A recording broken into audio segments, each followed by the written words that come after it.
Bismillahirrahmanirrahim. Assalamualaikum warahmatullahi wabarakatuh. Innal hamdalillah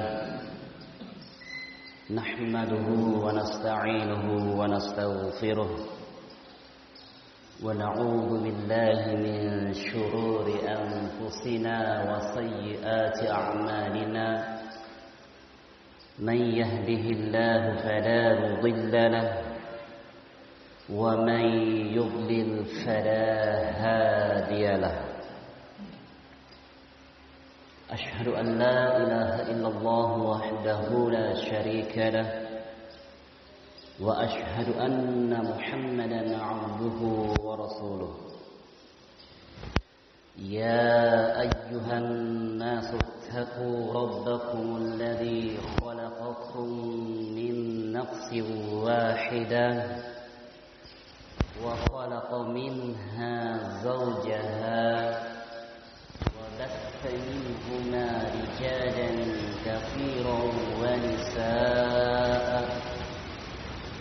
واتقوا الله الذي تساءلون به والأرحام إن الله كان عليكم رقيبا يا أيها الذين آمنوا اتقوا الله حق تقاته ولا تموتن إلا وأنتم مسلمون يا أيها الذين آمنوا اتقوا الله وقولوا قولا سديدا يصلح لكم أعمالكم ويغفر لكم ذنوبكم ومن يطع الله ورسوله فقد فاز فوزا عظيما أما بعد فإن أصدق الحديث كتاب الله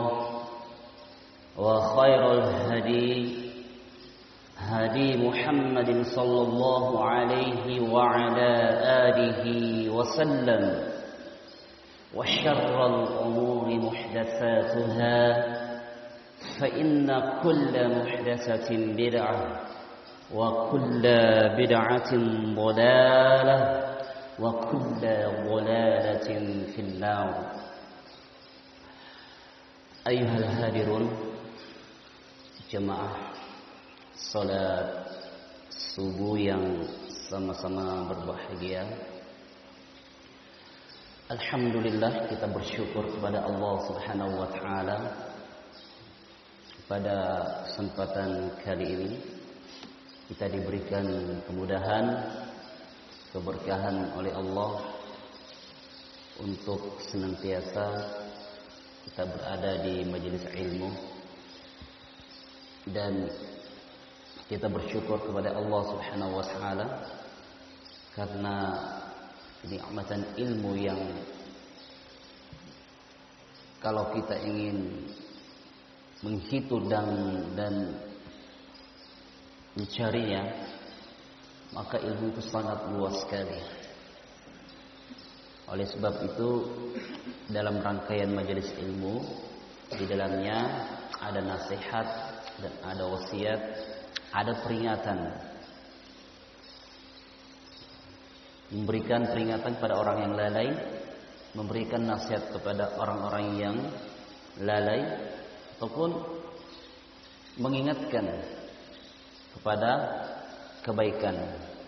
Bisa jadi orang yang lalai ataupun orang yang lupa kepada Allah ya, mendapatkan keutamaan dari nasihat dan wasiat. Dan bisa juga orang yang beriman itu semakin diperkuat keimanannya.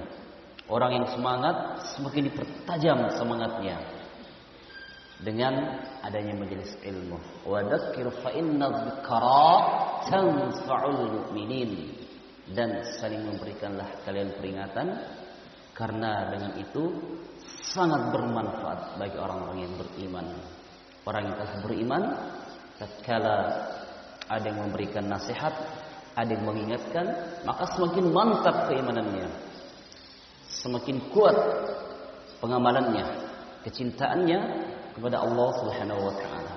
Demikian juga orang-orang yang lalai, yang lupa, maka dia akan merasa diberikan kenikmatan yang sangat luar biasa. Oleh sebab itu, di dalam menuntut ilmu sangat luar biasa sekali. Terkhusus pada tempat ini, tempat yang mulia ini, diajarkan ilmu khusus. Ya. Kenapa kita katakan ilmu khusus? Karena khusus di dalamnya mempelajari Al-Quran, walaupun di dalamnya ada cabang-cabang dari ilmu yang lainnya. Ada cabang-cabang ilmu yang lainnya. Misalkan kita mempelajari Al-Quran, bagaimana cara mempelajari Al-Quran?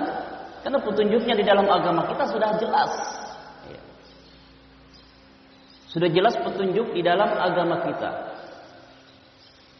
Di dalam mempelajari Al-Quran, memahami Al-Quran, apalagi kita mau menghafalkan Al-Quran, maka tentu ini memiliki keutamaan yang sangat luar biasa sekali, yang bahkan terkadang tidak dimiliki dengan orang-orang yang lain. Kalau kita berbicara Al-Quran, maka sangat besar sekali keutamaannya. Luar biasa keutamaannya dalam mempelajari Al-Quran. Sampai-sampai Imam Syafi'i berkata, "Man ta'allama Al-Quran," barang siapa yang mempelajari Al-Quran, qayyimat auzimatuhu, akan diberikan salah satu keutamaan oleh Allah, diberikan keagungan oleh Allah Subhanahu wa taala. Kebesaran dan keutamaan itu terkadang tidak dimiliki oleh manusia yang lainnya. Ini keutamaan dalam mempelajari Al-Quran. Dikatakan akan diangkat derajatnya oleh Allah, akan dimuliakan oleh Allah Subhanahu wa taala. Dan nampak tatkala kita mempelajari Al-Quran, misalkan, itu bagaimana orang-orang di sekeliling kita, bagaimana orang-orang dekat kita, tatkala mereka melihat, oh si fulan, siapa yang imam tadi, hafalannya begini, hafalannya begini, bacaannya begini, subhanallah. Hanya karena itu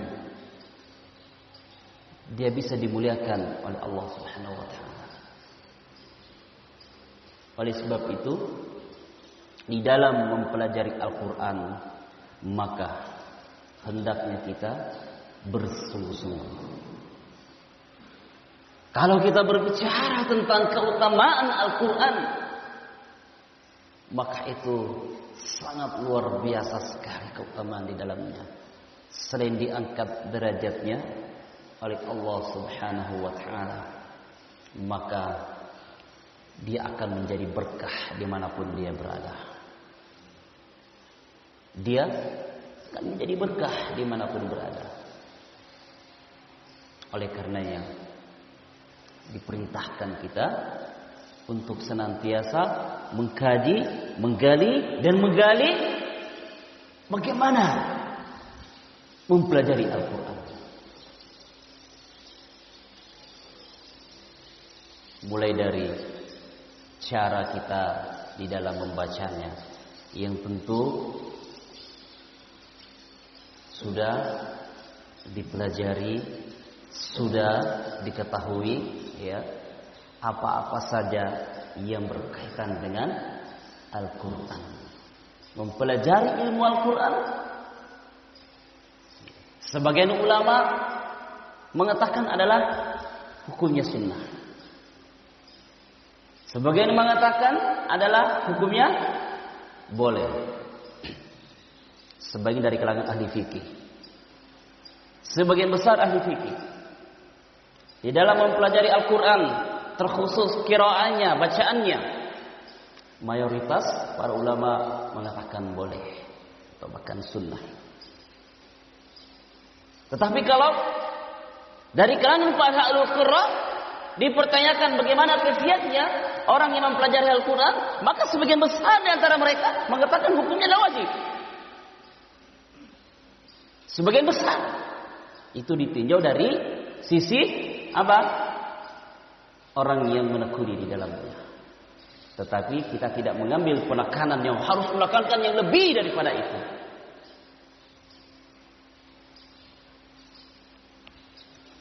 Kata Imam Al-Jazari rahimahullah, wal akhdhu bit tadwir haqqun ladin man lam yujawwil Qur'anu atin. Barang siapa di dalam mempelajari ilmu tajwid, ya, bagi muslim yang mukallaf, kata Imam Al-Jazari, hukumnya wajib.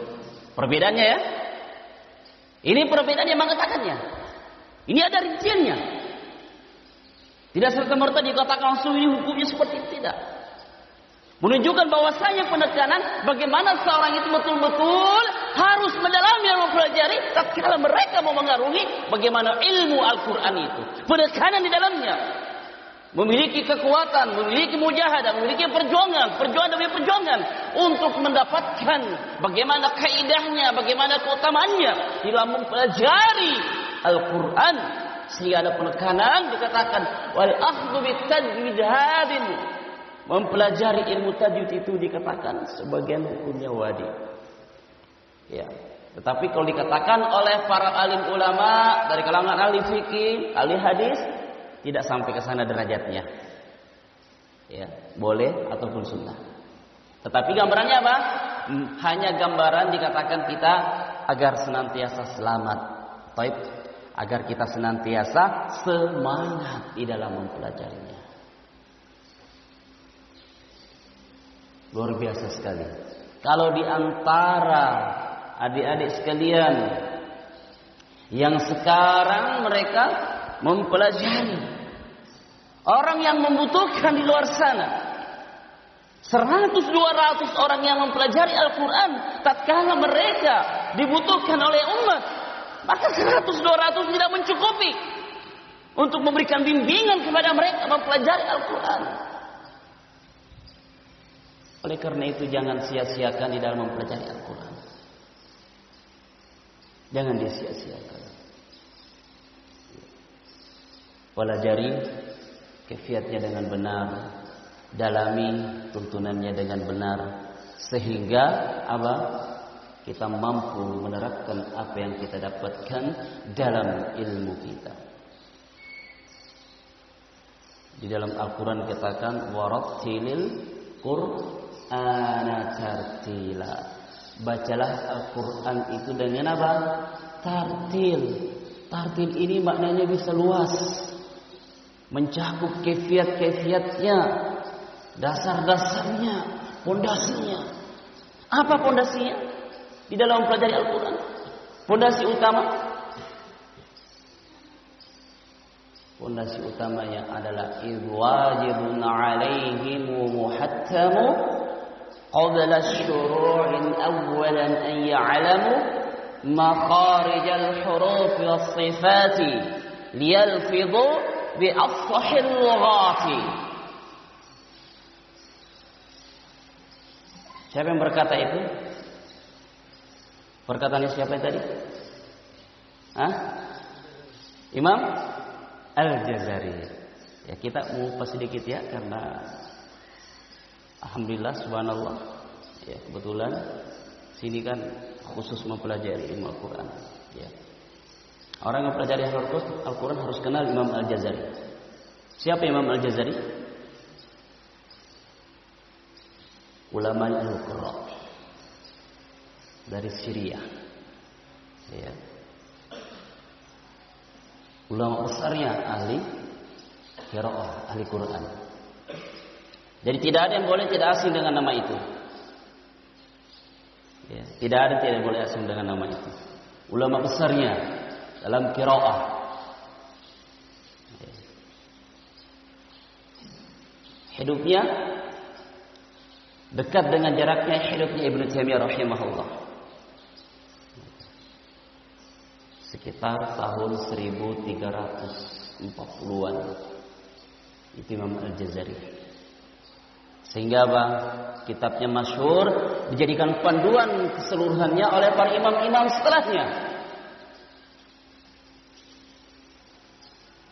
Begitu banyak panduan-panduan dalam ilmu qiraah, semuanya mengarah ke sana. Oleh sebab itu, hendaknya kita mempelajari beberapa tuntunannya.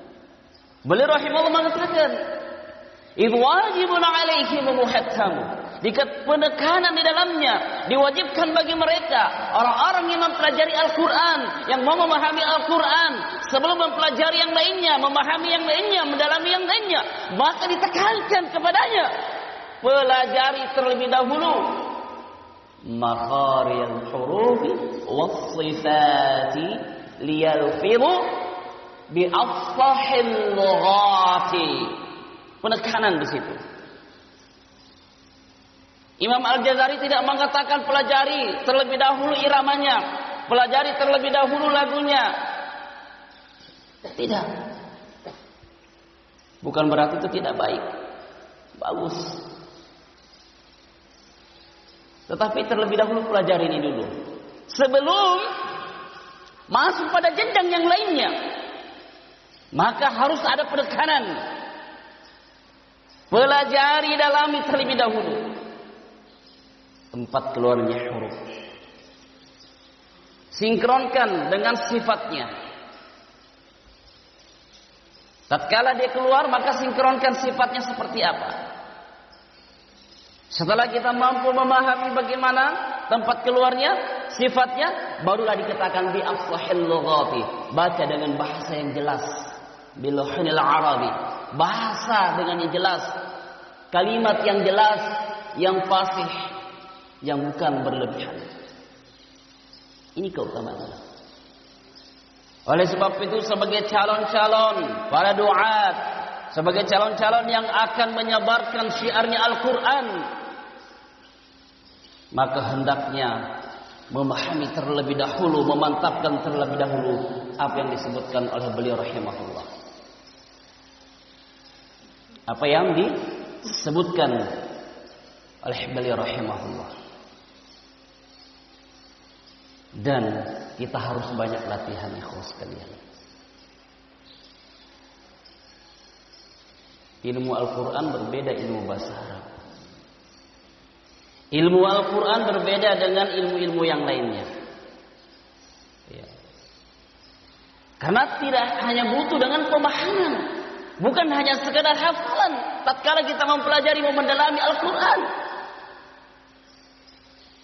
akan tetapi tatkala kita mau mempelajari dan mendalami Al-Quran, maka dibutuhkan yang namanya riyadhah, latihan dan latihan. Kalau hanya sebagian kaum muslimin hanya mempelajari sekilas tapi tidak ada latihan,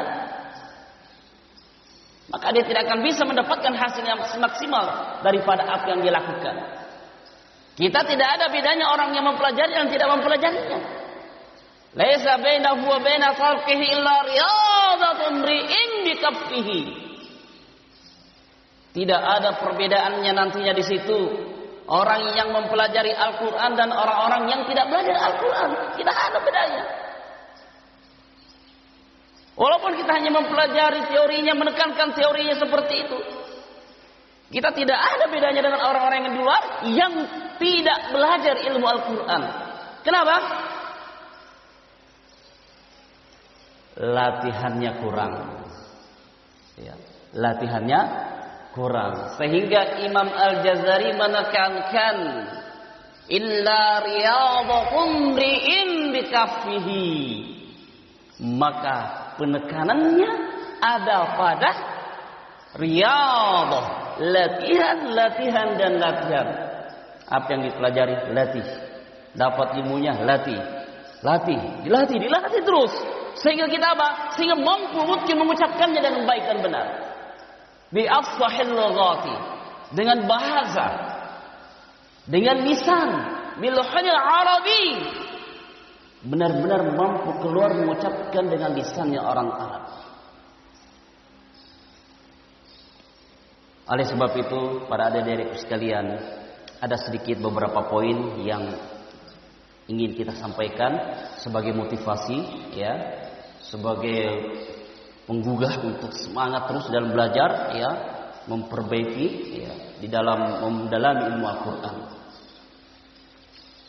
Yang harus pokok kita perhatikan setelah kita mampu mempelajari keduanya yang kita sebutkan tadi, ya, bagaimana mampu menguasai keluar huruf dan sifatnya huruf. Terkadang ada yang kita luput di sini. Ada kita luput sebagian. Ya. Saya akan menyebutkan beberapa poin yang itu hendaknya diingat. Ya. Di dalam mempelajari Al-Quran, karena kita disadarkan tatkala mereka mempelajari Al-Quran, mempelajari keutamaannya, mengajarkannya, sebagaimana aplikasi dalam hadis Rasulullah SAW, khairukum man ta'allama Al-Quran wa 'allamah. Sebaik-baik bagi kalian adalah orang yang mempelajari Al-Quran dan mengajarkannya. Terkhusus dengan kata yang mengajarkannya. Yang mengajarkannya. Maka hendaknya dia benar-benar memahaminya. Apa yang akan kita sebutkan, maka hendaknya menjadi dokter yang baik, ya, menjadi tabib yang baik. Kenapa dikatakan menjadi dokter? Dokter pada umumnya adalah mampu mendiagnosa penyakit. Dokter dilahirkan di dunia ini, ya, untuk mengetahui, mendiagnosa penyakit. Ini penyakitnya tipes, ini penyakitnya malaria, ini penyakitnya hepatitis, ini penyakitnya gini, ini penyakitnya jantung. Itu kerjaannya dokter. Kalau tabibul qiraah, dokternya qiraah gimana? Maka dia harus mampu mendeteksi, memahami penyakit-penyakit yang ada di dalam bacaan. Itu perbedaannya. Harus mampu mendeteksi. Jangan hanya mempelajari idgham bi gunna, idgham bila gunna, ini ikhfa, idhar, halqi, idhar, ini ikhfa syafawi, iklab, idgham mimi. Itu gampang. Ya. Itu gampang dipahami. Tetapi yang lebih menjadi pokok dasar di dalam ilmu Al-Quran itu adalah kita harus mampu menjadi dokter. Pegang kepalanya, suhunya panas. Oh, ini demam tinggi ini. Mungkin gangguan pada hatinya, gangguan pada tipes, ya, seperti itu. Tetapi tatkala kita mau memahami bagaimana kaifiatnya dalam betul-betul memahami ilmu Al-Quran dalam bacaannya, dibaca, oh ini membaca Al-Fatihah, Alhamdulillahi Rabbil Alamin, misalkan. Di mana kesalahannya? Banyak kesalahannya di situ. Bisa dideteksi? Tidak bisa kan? Tapi ada kesalahannya. Oleh sebab itu, yang pertama yang harus dipahami, ya, di dalam mempelajari ilmu Al-Quran, dalam memahami Al-Quran, pahami ayunannya. Jarang, ya, pahami ayunannya. Karena dengan ayunan itu kebanyakan di kalangan kita biasanya tidak sadar apa yang dia baca.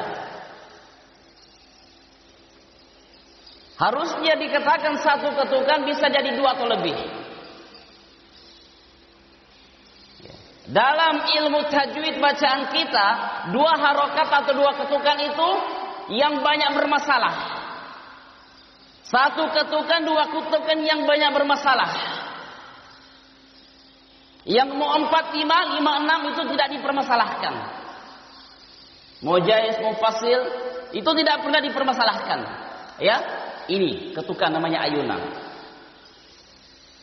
Ayunannya 4 menjadi 5, 5 menjadi 6 tidak pernah dipermasalahkan. Yang harus benar-benar kita mampu mendeteksi adalah 1 ketukan atau 2 ketukan. 2 ketukan bisa menjadi 3 atau 4. 1 bisa menjadi 2. Efek daripada ayunan. Ya, efek daripada ayunan. Bagaimana ayunannya itu? Di sini dia. Harusnya kita ngambil 1 ketukan, tetapi karena terbawa oleh irama, terbawa oleh lagu, terbawa oleh nada sendiri, sehingga larut di dalamnya. Seperti apa? Apakah di Al-Fatihah, apakah di surah yang lainnya sama? Misalkan dia membaca Al-Fil, ya. Alam taro kaifa, alam, ayunan, alif sudah dipanjangkan, dan itu tidak boleh, ya. Maka ketukannya harus lebih cepat lagi. Ini yang harus kita pahami. Saya tidak menguraikan apa ini hukum-hukumnya, itu gampang. Insya Allah adik-adikku sekalian bisa mempelajarinya. Tapi ini poin penting, ya. Adalah poin penting. Sadari sejak dini, pahami sejak dini ayunan. Alam tarakai, alam. Itu nggak boleh. Tetapi harus langsung masuk. Alam taro kaifa. Harus langsung masuk, jangan alam sudah memanjangkan. Padahal ketukannya tidak boleh. Ya, harus dipahami. Kita kasih contoh misalkan lagi, membaca An-Naba, amma yatasaalun, amma, nggak boleh panjang di situ. Hindari ayunannya, hindari iramanya. Ainnya pendek, tidak ada mat di situ. Tetapi kita terkadang terjebak di situ karena ayunan dan irama yang kita miliki. Sehingga apa? Diayun. Amma. Harusnya apa? Langsung masuk di dalamnya. Ya. Amma yatasaalun. Amma, jangan amma. Ya, misalkan menyebut lagi inna. Ya, hati-hati. Inna. Itu apa? Itu namanya mengayun, menambahkan ketukan. Sehingga apa? Kita kadang terbawa oleh alunan, terbawa oleh wirama. Ya, perhatikan. Jadi jangan langsung masuk. Inna lil muttaqina mafaza. Ya, yang inna. Baik, itu adalah ayunan. Pahami? Itu poin yang pertama. Poin yang kedua, hindari imalah. Imalah itu boleh, tetapi ada tempatnya. Nanti kalau kita mempelajari, ya, beberapa riwayat-riwayat baru boleh dibaca imalah. Dan imalah itu ada 2. Caranya atau atau ya kan? Itu imalah. Tetapi yang kita permasalahkan sedikit adalah tatkala membaca imalah. Imalah di mana? Imalah dalam bacaan kita. Yang ini perbedaannya sedikit sekali. Ar-Rahmanir-Rahim, him, itu imalah. Jangan dibaca tapi him. Baik. Misalkan membaca inna, jangan enna, itu masih imalah. Jadi bagaimana kita menempatkan pada posisi kasroh itu benar-benar kayak orang senyum. Inna, jangan enna. Baik. La raiba, nggak boleh. La raiba, bukan la raiba. Fihi, bukan fihi. Itu imalah. Baik. Ini poin yang harus dipahami. Ya, yang harus dipahami di dalam membaca. Kemudian ketiga, ya, yang banyak terjadi, hindari, ya, yang dimana di dalamnya ada pantulan. Qalqalah itu ada jelas, tetapi terkadang hampir semua huruf itu diqalqalah. Ya, huruf ko kadang diqalqalah, huruf nun terkadang diqalqalah. Ini yang harus kita pahami. Wa amma man khafa.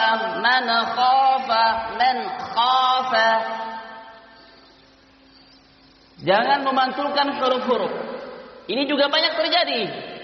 Bukan pantul, harus dipantulkan. Wa amma man khafa. Baik. Inilah yang harus kita pahami. Yang terselubung penyakitnya. Terkadang susah dideteksi. Ya. Kemudian adalah bagaimana kita tidak takalluf dengan huruf bacaan yang kita miliki.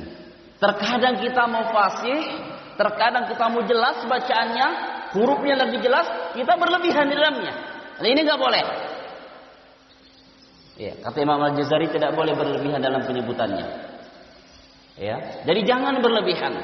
Seperti apa berlebihannya? Ada beberapa huruf, misalkan huruf ha, huruf ain, seolah-olah memaksa dalam penyebutannya. Huruf shin, terkadang tidak menempatkan tafasyinya. Ya. Seperti apa huruf ha itu? Misalkan baca wadduha, namanya takalluf. Ar-Rahmanir Rahim, apa? Itu namanya takalluf. Ingin fasih tetapi kefasihan, sehingga terjadi kesalahan dalam membacanya. Dan ini tidak boleh. Namanya berlebihan. Apalagi ketemu dengan huruf ain, ya, yang tinggal di tengah tenggorokan juga. Misalkan membaca Al-Fatihah, Alhamdulillahi Rabbil Alamin. Nanti masuk lagi, Siratal ladzina an'amta 'alaihim ghairil maghdubi 'alaihim. Jelas huruf ainnya? Jelas, tapi takalluf.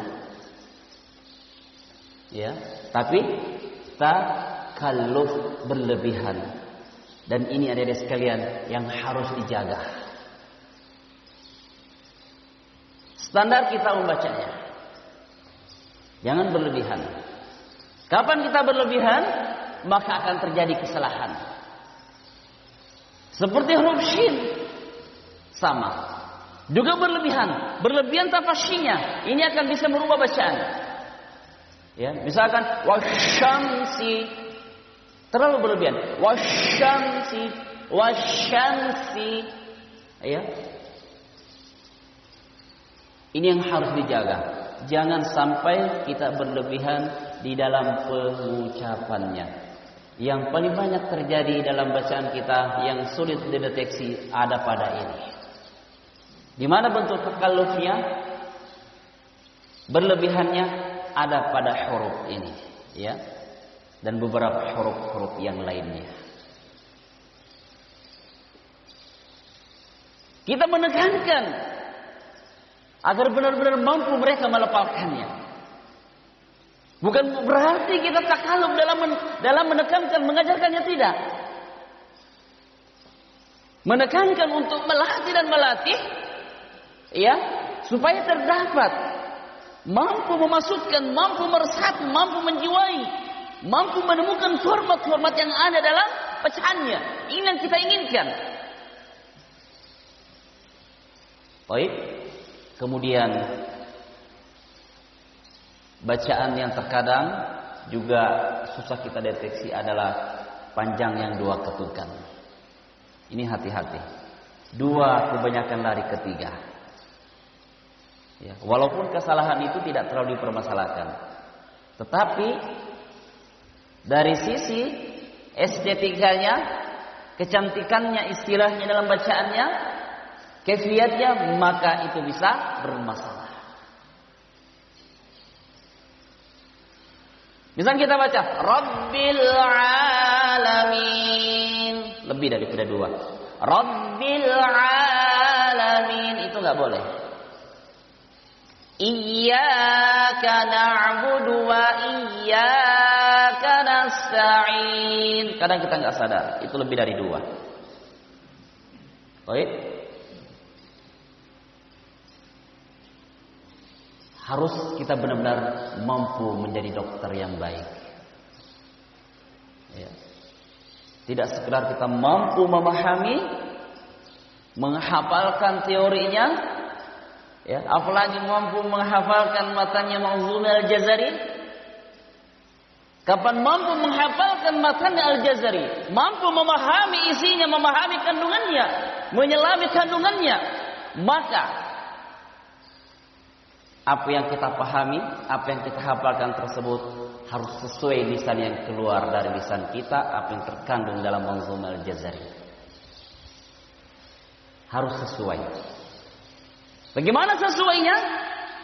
Itulah adik-adik sekalian, butuh talaqih beberapa lama.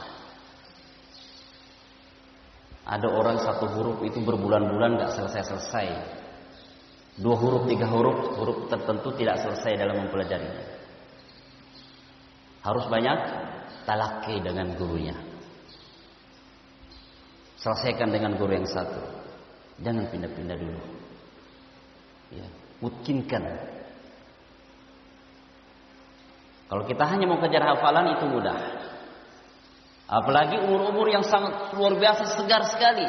Yang kuat hafalan 8 bulan bisa tembus. 1 tahun bisa tembus hafalannya. Setorannya. Kalau mungkinnya bervariasi. Setorannya itu luar biasa sekali. Kemampuan kesegaran daripada otaknya itu sangat luar biasa. Manfaatkan kekuatannya itu. Tetapi diingat, upayakan sejalan apa yang kita hafal benar-benar mampu mungkin keluar dari lisan kita. Dalami, talaqi, musyafah, talaqi terus. Hati-hati dengan penyakit. 1 penyakit. Apa itu? Penyakit mengejar ijazah. Ya. Penyakit hanya mengejar sanad. Hati-hati dengan ini. Perbaiki terus bacaannya, perbaiki terus hafalannya, perbaiki bacaannya. Hafalan dan bacaannya sesuai dengan kaidah dalam apa yang disebutkan kitab yang dipelajari. Kalau sudah mampu di situ, maka secara otomatis ijazah dan sanad lisan pun boleh pemberiannya. Ya. Dalami dulu, selami, lebih dalam, lebih jauh, lebih mantap, putih dalamnya. Adapun setelahnya itu mudah insyaallah. Ya. Jangan terbetik dalam pikirannya nanti saya harus ini, saya harus dapatkan ini, harus dapatkan, jangan dulu. Kan nanti kita sayangkan mendapatkan berbagai macam syarat yang dimilikinya, ijazah yang dimilikinya, tetapi kertas yang ada dalam kertas yang didapatkan tidak sesuai dengan lisannya. Dan itu banyak terjadi. Oleh sebab itu, mungkinkan jangan kemana-mana. Ya, permantap, selesaikan, pelajari, dalami, terkhusus makhraj dan sifatnya. Harus mampu memahami makhraj dan sifatnya. Jika tidak, kita akan terjebak dalam bacaan. Banyak yang kita jumpai yang mereka mempelajari dan mendalami dalam ilmu ini. Tetapi terjadi kesalahan, salah satu seperti ada yang namanya khaysyum. Khaysyum dengung, hafid orangnya, tetapi tidak bisa membedakan antara khasyun atau dengung dan lainnya. Ya. Dari sini harus benar-benar pelajari. Apa itu dengung? Huruf dengung itu cuma huruf nun, huruf mim yang lari ke hidung. Kemudian beberapa hukum, iklab, ya, bigunnah, idgham mimi, dan hal-hal huruf-huruf yang masuk ke hidung. Selain daripada itu, maka kita tidak boleh menyampaikan, membawa alunan suara kita masuk ke hidung, tidak boleh. Ahlul qiraah itu sepakat. Ya. Ini yang harus kita tekankan. Seperti apa itu? Ha jelas, pangkal tenggorokan. Tetapi nanti kalau dibaca huruf ha lari ke hidung, maka itu nggak boleh. Misalkan ma'auna anhu manuhu, itu ke hidung. Tidak boleh suaranya seperti itu. Ini namanya khayshum. Bukan huruf nun, bukan huruf mim. Semuanya masuk. Amma man tagha wa athara al-hayata ad-dunya fa innal jahima hiya al-ma'wa yas'alunaka 'anis sa'ati ayyana mursaha. Semua lari ke hidung. Ya, ada seperti ini banyak kita jumpai. Dan tidak boleh mengarahkan huruf itu lari ke situ. Kontrol suara. Kontrol suaranya, kontrol nadanya, kontrol iramanya sehingga tidak lari dan huruf pindah ke hidung. Ya. Ini yang begitu banyak terjadi di dalam mempelajari ilmu qiraah sehingga kita tidak bisa menempatkan semuanya. Baik. Ini beberapa jamaah sekalian yang harus kita pahami terkhusus kepada para penghafal Al-Quran. Mungkinkan semuanya, pelajari kaifiatnya, dalami dasarnya, kemudian perdalam sedalam-dalamnya, mungkinkan pengucapannya dalam artian latihan dan latihan mempelajari ilmu Al-Quran. Jangan bosan, jangan jenuh. Ilmu tajwid, ilmu qiraah terkadang memberikan manusia itu kejenuhan. Tetapi tanamkan kesabaran, tanamkan keistiqomahan. Selesaikan, mantapkan terlebih dahulu. Jangan berpindah-pindah. Kecuali telah memiliki dasar yang kuat. Jangan berpindah-pindah. Ini penyakit. Karena kekhususan di dalam mempelajari Al-Quran itu sangat luar biasa sekali. Sangat luar biasa sekali. Keutamaan dalam mempelajari ilmu Al-Quran. Inna hadzal Qur'an yahdi lillati aqwam. Sesungguhnya dikatakan Al-Quran ini orang yang mempelajari, mendalami Al-Quran, di dalamnya terdapat yahdi lillati aqwam. Di dalamnya terdapat petunjuk jalan yang lurus. Yahdi, petunjuk, hidayah, jalan yang lurus. Karena Al-Quran banyak manusia mendapatkan hidayah. Karena Al-Quran manusia mampu menempuh hidupnya dalam kebaikan. Karena Al-Quran di dalamnya dia mampu memahami agama yang baik. Yahdi lillati hiya aqwam. Itu keutamaannya.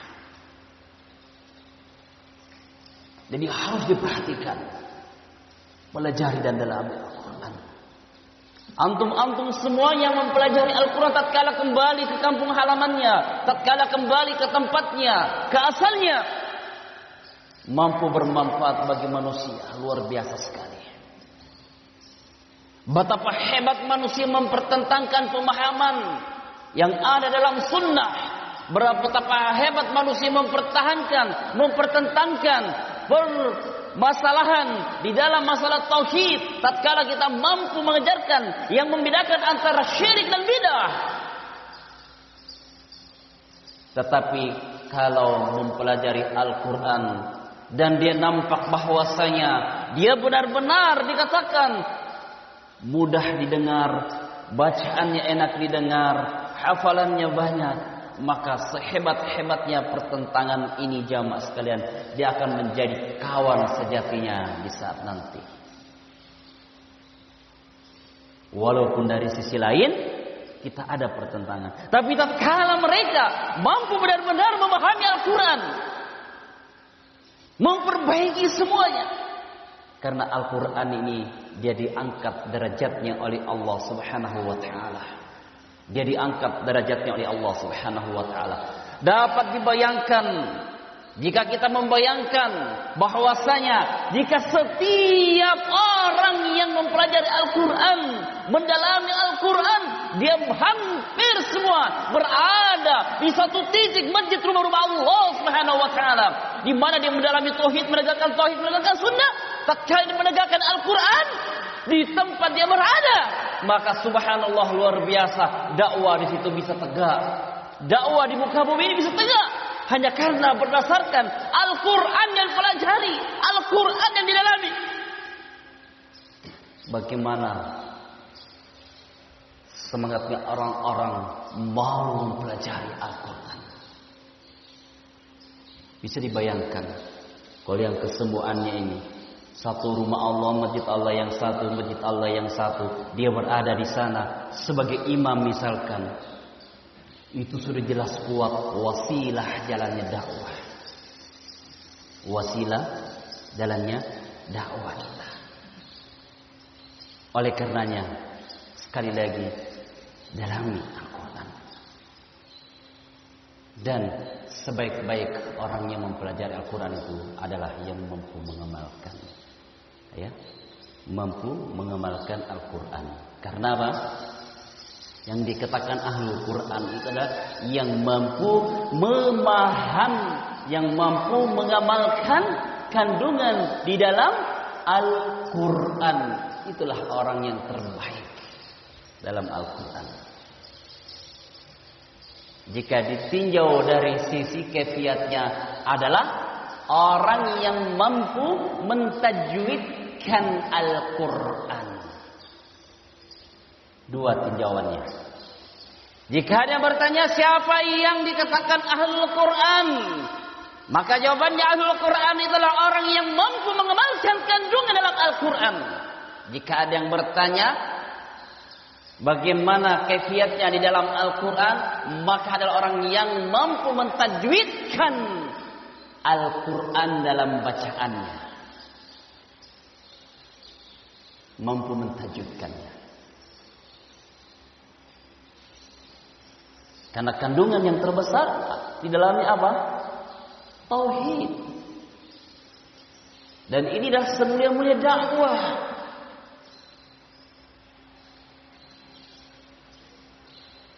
Kita harus menegakkan ini.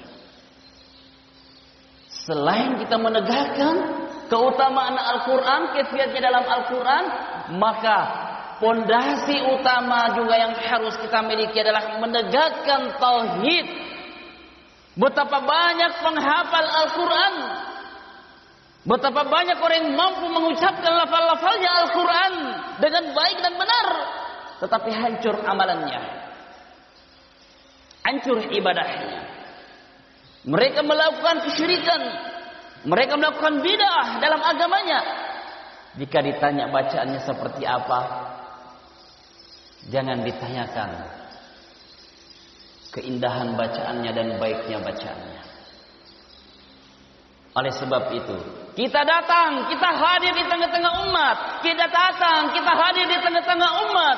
Bahwasanya tatkala kita mengajarkan Al-Quran, maka kita mampu menegakkan tauhid di sisi setiap hamba, di sisi setiap manusia. Dengan adanya seperti itu, maka sinkronlah kehidupannya dalam memahami Al-Quran.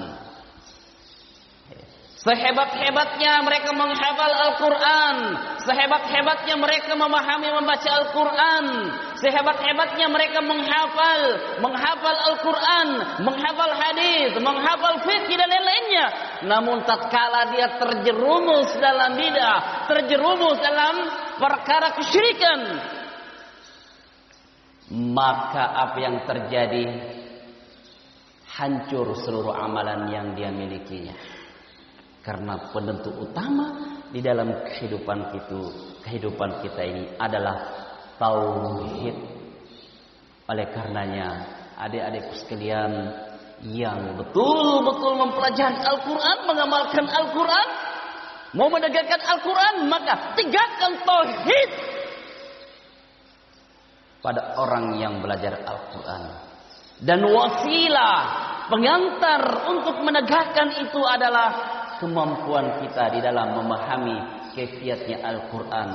Dengan di situ sebabnya manusia cinta kepada kita, senang kepada kita. Karena apa? Kemuliaan yang terdapat di dalam Al-Quran. Baik,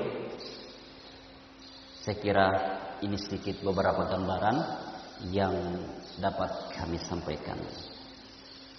Jadi sekali lagi, ilmu Al-Quran butuh kesabaran. Ilmu Al-Quran khusus bagaimana kaifiatnya harus dengan apa? Bitalaqi. Talaqi. Ya. Itu yang lebih utama. Dengan apa? Musyafahah. Dari bibir ke bibir. Mau judul metode apapun, ya, dalam mempelajari ilmu tajwid, mau pakai judul apapun kitabnya, mau rujukan apapun kitabnya, itu tidak pengaruh. Ya, asalkan apa? Mampu kita memahami dengan baik bagaimana pelajaran itu dengan talaqi musyafah, bersabar di dalamnya. Bersabar di dalamnya, ikuti bimbingan guru, ikuti bimbingan ustaz. Karena ilmu tajwid tidak bisa mengikuti bimbingan YouTube. Ya, tidak bisa mengikuti bimbingan YouTube. Antum ada kesalahan yang terselubung, yang tersembunyi, sang YouTube tidak bisa menegur dan meluruskannya. Kalau mempelajari ini halal, ini sunnah, cukup pemahaman bisa. Dengar 30 menit bisa. Insya Allah paham. Ya. Tetapi dengan tajwid, satu huruf bukan 30 jam, bukan 30 menit. Terkadang ada yang belajar 3 bulan hingga tahunan hanya satu huruf. Jadi dibutuhkan kesabaran, keistiqomahan, banyak bersabar dan berdoa. Jadilah sebagai tabibul qiraah, sebagai dokter qiraah yang mampu mendeteksi beberapa penyakit-penyakit. Itu yang harus kita pahami, ya. Yang harus kita pahami di dalam mempelajari ilmu Al-Quran. Mampu menjadi seorang dokter, memahami hal-hal yang sangat tersembunyi, apalagi lahanul jali, kesalahan yang sangat besar. Baik, hanya ini mungkin yang dapat kami sampaikan. Mudah-mudahan bisa bermanfaat untuk kita semua, dan kita selalu memberikan nasihat-nasihat kepada para penuntut ilmu agar senantiasa istiqomah di dalam belajar, ya, istiqomah di dalam belajar.